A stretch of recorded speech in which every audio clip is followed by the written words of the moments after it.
All children in England will need to know up to their 12 times table when they leave primary school, under plans announced by the Education Secretary.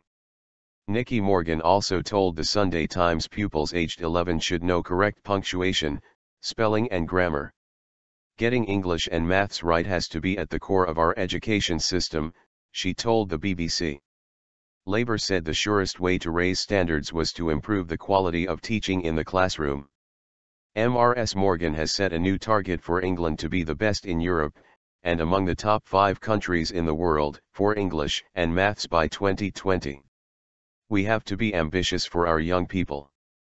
If you don't get it right at primary, then it becomes much harder for children to catch up at secondary school, she told BBC One's Andrew Marr show.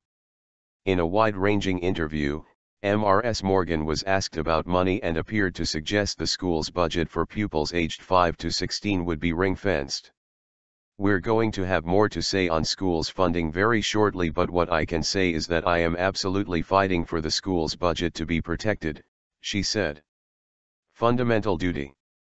In an article for the Sunday Times, Ms Morgan wrote, "The speed with which we slid down international league tables under the previous government is one of the starkest examples of their failure. Returning us to our rightful place will be a symbol of our success. To achieve this, we will launch a war on illiteracy and innumeracy." Key Stage 2 tests already include questions on times tables and long division, but pupils are not required to answer them correctly. Ms Morgan said, "We will expect every pupil by the age of 11 to know their times tables off by heart, to perform long division and complex multiplication, and to be able to read a novel. They should be able to write a short story with accurate punctuation, spelling and grammar.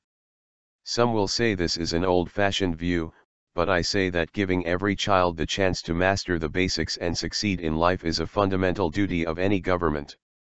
The paper says that under the party's plans, schools that fail to get every pupil to pass the times tables and writing test for 2 years running will face being taken over by new leadership teams and be forced to become academies. It also says there are also plans to encourage heads of departments in good schools to temporarily swap jobs with counterparts in bad schools.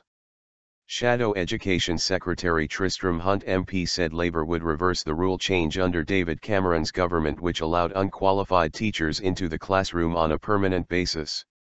Labour will ensure that all teachers are qualified and continue to train to improve their teaching as a condition to remaining in the classroom, he said.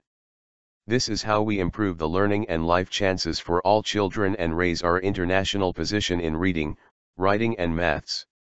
On the Andrew Marr show, Ms Morgan was asked about the Independent on Sunday's lead story that former Education Secretary Michael Gove was still receiving paperwork from her department. She dismissed the report as complete nonsense and said Mr. Gove, who is now Commons Chief Whip, had been nothing but supportive since she took the job.